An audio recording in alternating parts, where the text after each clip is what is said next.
Revista Contexto de Ciudad, tercera edición, Conocidos y Anónimos. Desde nuestra revista Contexto de Ciudad vamos a hablar sobre la sociedad patriótica, la parte que no es contada y nos parece importante saber para terminar de entender nuestra historia argentina. Abarcaremos a hombres y mujeres, medios de comunicación y política durante la sociedad patriótica. Ahora bien, ¿qué es la sociedad patriótica? Fue un grupo de hombres y mujeres que empiezan a quebrar los hábitos de la vida colonial desde la vida cotidiana, cuyo fin primordial era declarar la independencia y establecer un triunvirato sobre el antiguo virreinato del Río de la Plata. Buscaban una revolución que contaba con 3 objetivos: romper con la monarquía, cambiar los planes educativos y la creación de un ejército grande. Mariquita Sánchez de Thompson, hija única de una de las familias más prestigiosas de la época, recibió una educación con los mejores maestros de ese tiempo. Tenía 14 años cuando se enamoró y comprometió con su primo Martín Thompson. Sus padres deseaban casarla con un comerciante rico. Sin embargo, los más pudientes podían acceder a los juicios de disenso, mediante los cuales la pareja intentaba conseguir el permiso. Este procedimiento fue llevado por Mariquita, ya que ella no se iba a rendir. Luego de 13 días de juicio, finalmente logró su matrimonio. Mariquita comienza a empoderarse en las invasiones inglesas, donde fue capitana de cuadra junto a Martín Thompson, y luego a formar parte de la sociedad patriótica. Sin ella, es imposible explicar la revolución y la cultura. En esa época, no se dejaba ir a las mujeres a los bares, pero las mujeres y hombres de la revolución sí lo hacían. Peleamos la revolución a partir de la moda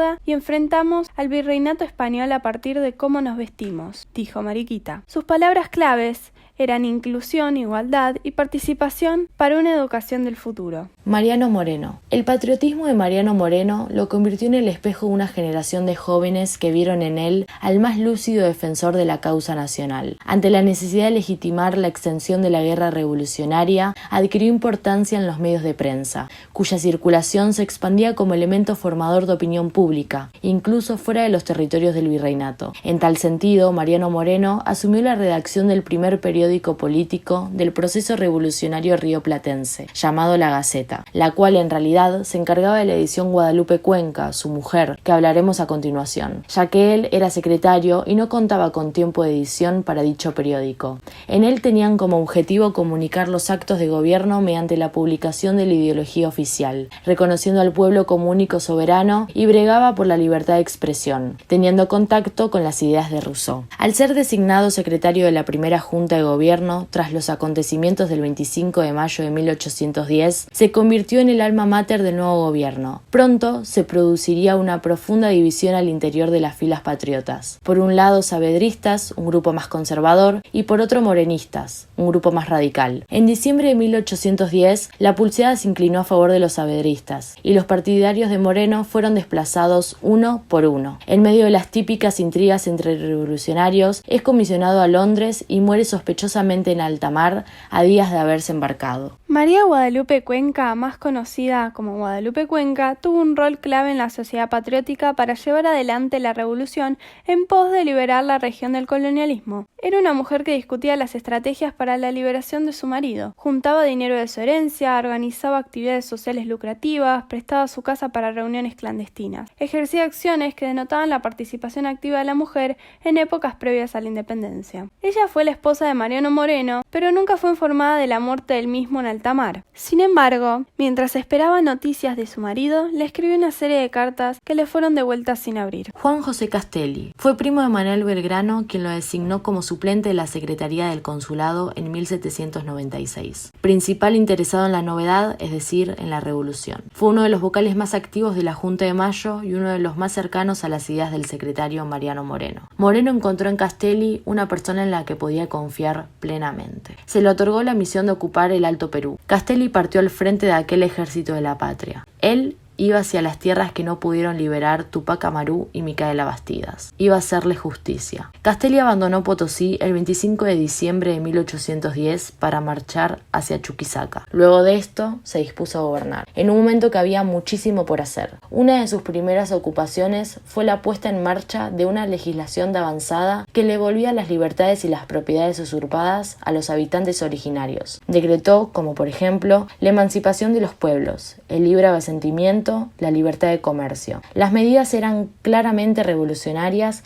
y no tardarían en desatar la furia de los ricos criollos y españoles. A pesar de todo, Castelli no dejaba de proyectar ni de soñar una utopía compartida. María Rosa Lynch Galaín queda viuda de Juan José Castelli. Acude a la entonces esposa del director supremo de las Heras para reclamar los sueldos adeudados años atrás a su difunto esposo. La motiva en el hambre y el orgullo, lo que edificará un choque inesperado y de misteriosa vivacidad. Pone por delante cada vez más los intereses a la palabra revolucionaria que dio origen a su libertad. Vicente López y Planes. En la sesión del 6 de marzo de 1813, la Asamblea encargó la composición de un himno o canción patriótica. Casi 2 meses más tarde, el 11 de mayo, fue presentado en la casa de Mariquita Sánchez. Se lo declaró la única marcha nacional. Así, las Provincias Unidas comenzaban a crear sus símbolos. Los creadores de dicho canto patriótico fue el diputado Vicente López y Planes, con la letra, y Blas Parera Moret, música. Él encontró la revolución, escribiendo grafitis en las paredes. Su primer grafiti fue publicado en el diario de Manuel Belgrano, llamado El Correo Comercial, para dejar marcadas sus ideologías de libertad. Como mencionábamos antes, las salidas a los bares, él las utilizaba para ver lo que pasaba en las calles, y en base a eso, terminaba de entender lo que pasaba en aquella época. Sus palabras claves siempre fueron libertad, revolución y música. Juan Larrea nació en Mataró, España. Llegó a Buenos Aires a principios de 1800 y se instaló como comerciante. Pese a ser español de nacimiento, simpatizó con la causa patriota e hizo grandes contribuciones económicas para el éxito de la revolución. Convencido de la necesidad de una nueva estructura económico-social, adhirió a la sociedad secreta en la que militaban personajes como Belgrano, Castelli y Rodríguez Peña. Larrea se convirtió en el consejero económico de Mariano Moreno, a cuyo bando adhirió desde un primer momento en oposición a Cornelio Saavedra. Desaparecido Moreno, Saavedra saldó cuentas. En abril de 1811, Larrea fue destituido y enviado preso a Luján primero y luego San Juan, donde permaneció hasta 1812 cuando asumió el segundo triunvirato. Manuel Belgrano, personaje indispensable de la Revolución de Mayo. Las ideas de Belgrano estaban cargadas de profunda cercanía social. Belgrano nació rico e invirtió todo su capital económico y humano en la revolución. Respecto a la educación, sostenía la importancia y necesidad de crear, con fondos públicos, escuelas primarias, ya que era imposible mejorar las costumbres sin educación. Solicitaba a los jueces que obliguen a los padres a que manden a sus hijos a la escuela. Allí se les podría inspirar amor al trabajo, pues en un pueblo donde reine la sociedad, toma su lugar la miseria. Belgrano se convertiría en el primer hombre de Estado que habla como educador. En 1798 redactó el primer proyecto de enseñanza estatal, gratuita y obligatoria. Él, además, fue propulsor de la educación de las mujeres. Claro que para esa época no se tenía tan desarrollado ese pensamiento, pero su idea fue construir en ellas sujetos de derechos para que puedan dejar atrás la ignorancia y la postergación. Su propósito era ampliar la educación a nuevos sujetos que eran impensados para la época, como pueblos originarios, huérfanos y pobres. Ese inicio de incorporar a los siempre olvidados representa, en cierto punto, el inicio de la educación de adultos en nuestra patria. Con respecto a la música, elegimos estas dos canciones que nos hablan y hacen reflexionar sobre aquella época en la Argentina. La primera es La Libertad, de Fabiana Cantilo. Esta nos habla de la búsqueda de la libertad en épocas de revolución. Y Seguir viviendo sin tu amor, de Spinetta, que describe a una persona luchando con sus sentimientos de amor y pérdida, como fue el caso de Guadalupe Cuenca tras la pérdida de su amor, Mariano Moreno.